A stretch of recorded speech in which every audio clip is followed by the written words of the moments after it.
Hello, everyone, and welcome to the 48th episode of the TheCoasterCasters podcast. This episode is brought to you by Heart of Kentucky Travel. For all your travel needs, please go to heartofkentuckytravel.com. The reason why I sound like this is because I've already done this tonight. We had an issue with my computer, and whenever my computer turns itself off, the podcast stops. So, and Alex had to go, so I just figured I'm just gonna redo it and go like as fast as humanly possible through all of this news again. I'm not mad, I'm just frustrated. But thank you all for being subscribers and all that stuff. It really means a lot. It's really hard for me just to do this every week, and I know we don't get many viewers in here as much as I would like to. It's just, I guess it's what it is. So just, I'm going to keep putting out content and just thank you all for watching it, really. So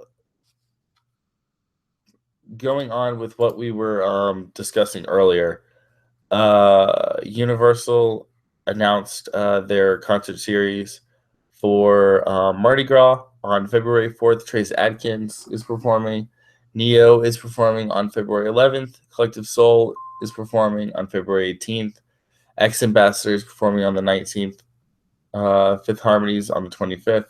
On March 4th, Kool and the Gang. March 5th is Olivia Newton-John. UB40 is on March 11th. Toby Keith is on March 12th. Jason Derulo's on March 18th. Earth, Wind, and Fire is on March 19th. And All American Rejects is on March 25th.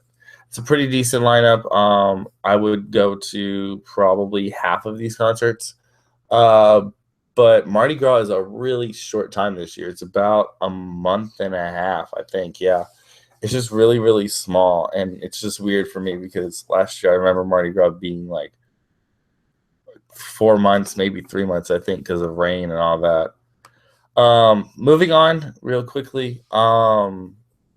Universal has put a mandatory return ticket system in place at Teardown Flyers. The ride is well known for its low capacity and some really slow moving lines. So adding this will minimize the wait time. It's a good thing that they're doing this now because they're test running it for Volcano Bay's rides. I'm very excited for all of this because Volcano Bay is going to be like, you're not waiting in line really much at all. It's going to be great. Sorry, I had to send a message. And yeah, that's basically it. Moving on from that, we're moving into Disney news. News from the Disney Parks blog.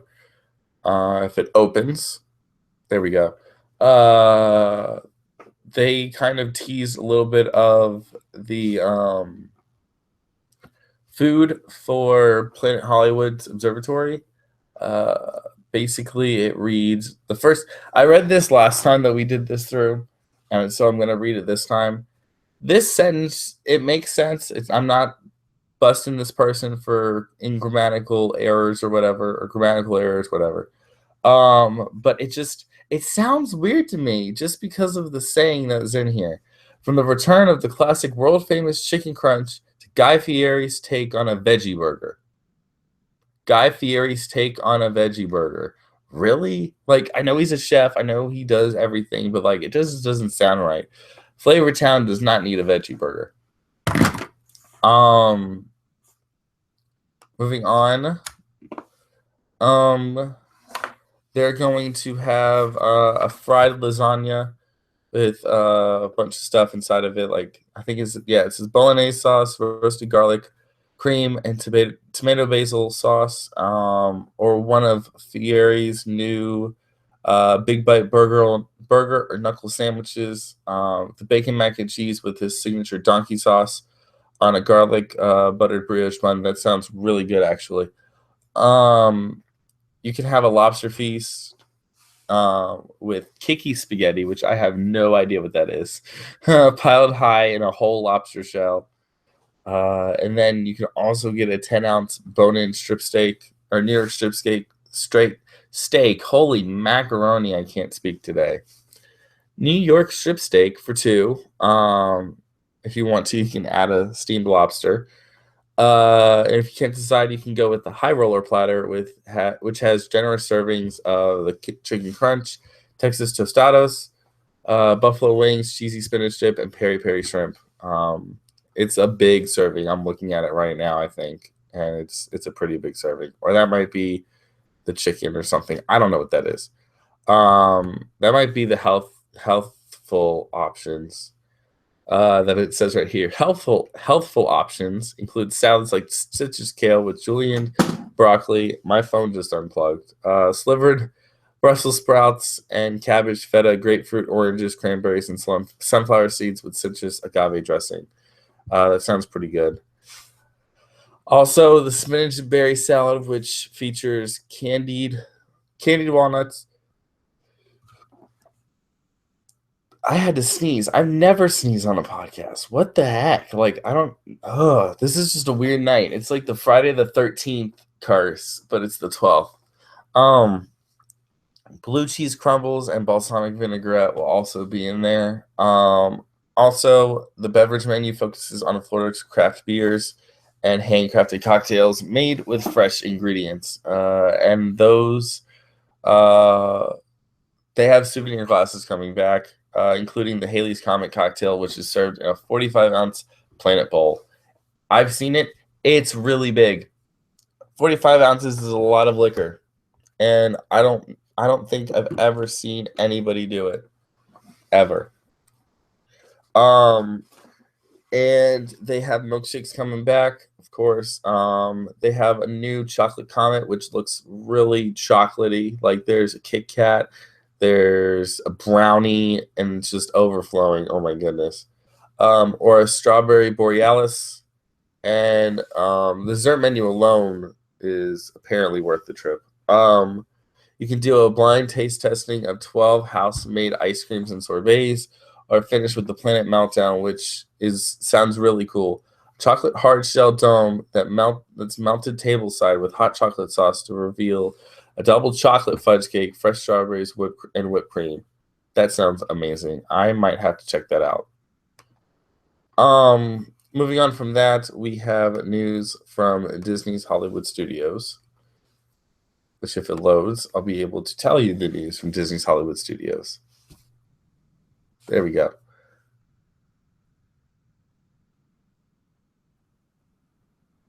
Okay, so it's loaded. Star Wars Galactic Nights special event heading to Disney's Hollywood Studios on April 14th. A new Hollywood-inspired special event will be debuting April 14th. Come dressed as your favorite characters to celebrate 40 years of Star Wars milestones. Also, you can get your tickets for Star Wars Celebration from April 13th to the 16th. So they're basically doing this because of Celebration. Park access and activities will be limited to Star Wars Galactic Nights event ticket holders only. And here's what is a taste on what's on tap for the event. Rebel Base activities. The Rebel Base will serve as the event hub with multiple events, hosted shows, Star Wars dance parties, and more taking place in the center of the park.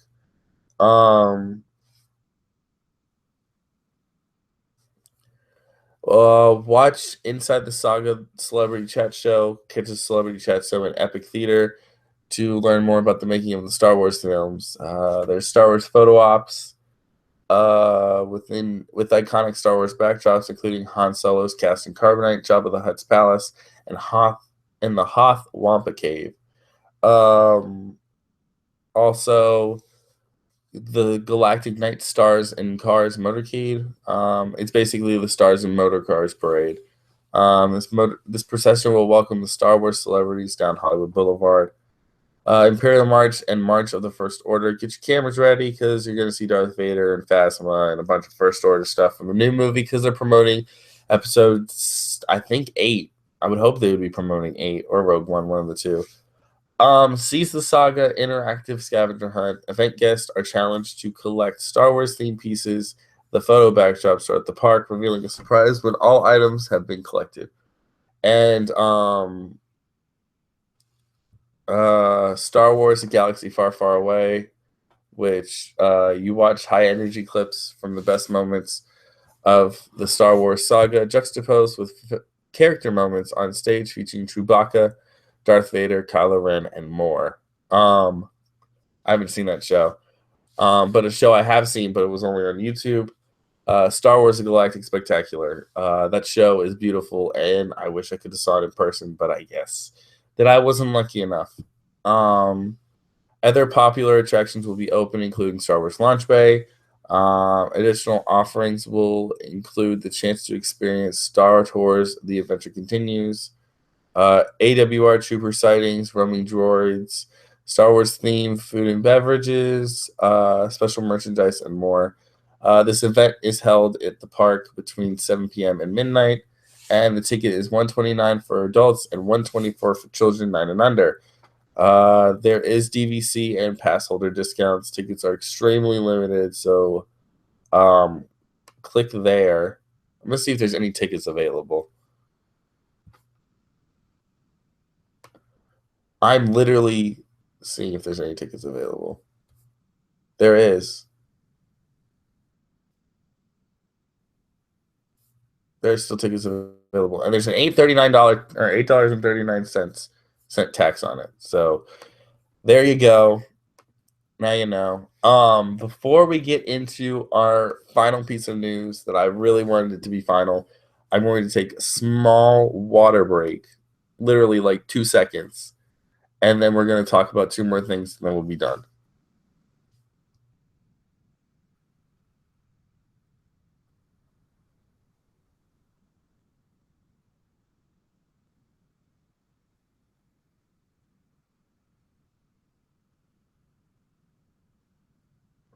Okay. Sorry about that weird, awkward silence. So Tokyo Disneyland has closed down the park's Grand Circuit Raceway for good. Basically, what Grand Circuit Raceway is their Autopia, which is really sad because Autopia is a staple in all Disney parks. It's either Tomorrowland Speedway, Autopia, or Grand Circle Raceway, I'm pretty sure. Well, it's the first such attraction confirmed being closed for good at a Disney park. The similar attraction in Hong Kong Disneyland closed down silently at late 2016 is yet to be reopened or confirmed as being closed for good. That's really sad. Maybe they might not be doing good over there, but whenever I went to California, Topia had really long lines except like one time of the day. And here's the big piece of news from this week. Like, I almost did a podcast whenever this was announced, like just immediately just did it, but I was just going to save it for today.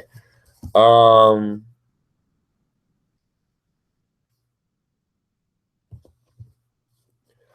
Disneyland resort guests have been waiting for company to roll out a more digital version of their FastPass program, like FastPass Plus, Disney announced yesterday, I believe it was yesterday, may not be what everyone was hoping for. It's called Max Pass. Way for Disneyland Resort guests to access the park's FastPass system with their mobile devices while in the park, eliminating the need to travel to the attraction and swipe a ticket for a paper FastPass ticket. The good part about Max Pass will work with just like the current FastPass system, allowing you to make one single FastPass reservation at a time with no advanced registration made months in advance.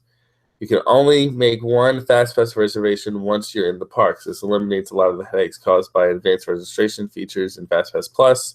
Now for the bad news about this, which is really bad. Max Pass, you have to pay for it. And it's not that much. Max Pass comes with a per ticket cost of $10 per ticket. While one user will be able to make FastPass reservations for the entire group all at once, much like you do with FastPass Plus at Walt Disney World, it will cost you an extra $10 per person in the group to do it. For example, while the father of a family of 5 can enjoy the ability to use his phone to make FastPass Plus reservations for the day, Disney is going to charge you $50 for the convenience of it all. That's kind of messed up, but I understand. On a positive side, in addition to granting access to MaxPass, your $10 fee will also grant you unlimited downloads of your photo passes that you've taken. However, this is a big negative for families who only need one of the unlimited photo pass plans for the entire family. Now you're paying $10 for every member of the group if you opt out of MaxPass or opt to the MaxPass. I would have loved this because I had 4 people in my group. I would have linked them all to me. I would have done their Max Pass, and instead of paying what I think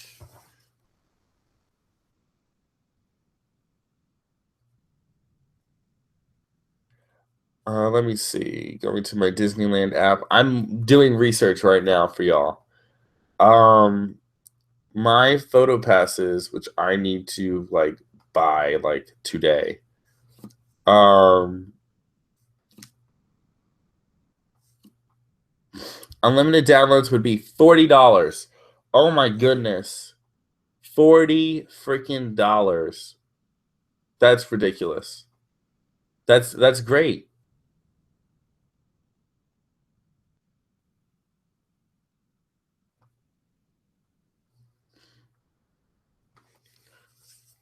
I'm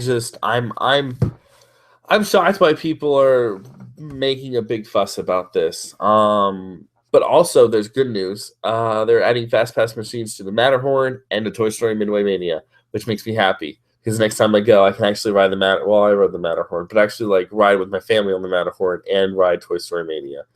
Thank goodness. I know this was a very, very short show, and I'm really sorry about that. But that's our show. It was a really, really like really slow week. But some news that I have. Some news I have is that we here at the CoasterCasters are starting a new podcast soon. One of them is based off of wrestling, which kind of is starting tomorrow. We're gonna put up a video on Sunday about it, and it's going to kind of be like a vlog format, most likely. And also, we're looking for people to do a pop culture podcast, and so we're currently looking for more people. If you guys are wanting to be a part of the podcast, just let me know, and we will put you into consideration. And next Friday, we have some special guests coming on, and we have people from the Mouse Knows Best podcast. I don't know how many are coming on. I don't know who's coming on. I just know I'm happy that they're coming on, and we're going to talk about news from the parks and all that stuff. We'll probably just highlight Disney and Universal, and then we're going to talk about our main topic, which will be how Disney is, I guess, nickel and diming everyone to death. We've already talked about that a lot, but it's a big topic right now, and I wanted to get a wider spread on what people thought about that.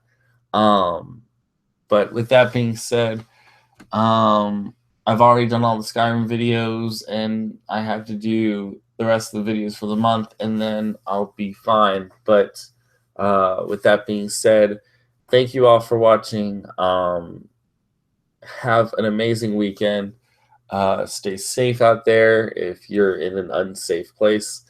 And we will see you on next Friday with our special guest. So thank you all for watching.